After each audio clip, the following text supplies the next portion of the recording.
Argentina is a good example, not the only one, but a good example. I don't think the problem in Argentina was state power. I don't think the problem was getting crushed. I think the problem was the movement internally running out of steam. And it ran out of steam partly because it ran into problems and felt those problems were debilitating, and partly because it didn't know where it was going. What kind of problems am I talking about? In South America, in Latin America, I've spoken to groups of people who, for instance, take over workplaces or are part of movements that do that.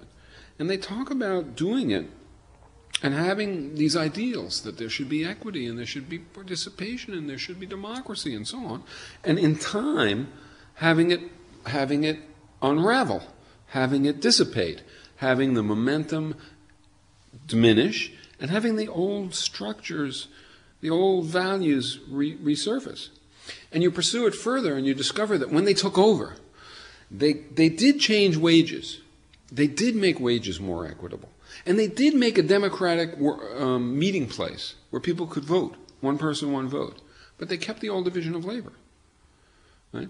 And so when people came into that meeting place to vote, some people were highly empowered and confident, and other people were just exhausted from doing debilitating work all day, whereas some people were doing empowering tasks.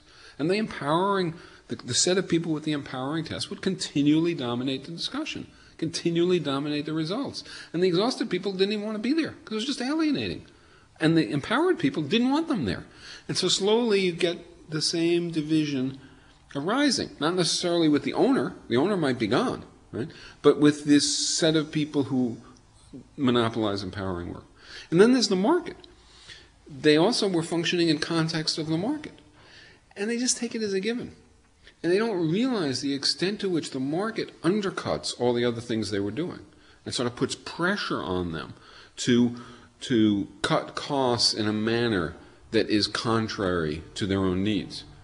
And to hire people to do that for them, managers and so on. It's a long discussion, but my point is that I think in the same way as you could imagine a political movement desiring freedom, liberty, participation, forming a tight hierarchical structure on grounds that that's the only way you can win or whatever other reason, right? And creating an abomination, even against its best interest, and certainly against the desires of the mass of people relating to the movement. You can also imagine a movement that's trying to work in the economy. It has great values, great aspirations, but hangs on to structures that are contrary to those aspirations and that wear down the commitment to the values. And that's what you see over and over again. So what I'm suggesting is that having a vision, whether it's Pericon or something else, which is sound and which is worthy, gives you strength. And it orients you. It tells you that you have to do certain things or you're going to be suffering constant pressures. And if you can't do those things, at least you can know where the pressure comes from. What happens is people begin to think the pressure comes from human nature. That's what happens in Argentina and all these places. People begin to feel, well, it's devolving because we're schmucks at some level. In other words, they feel like it's devolving because that's just the way people are.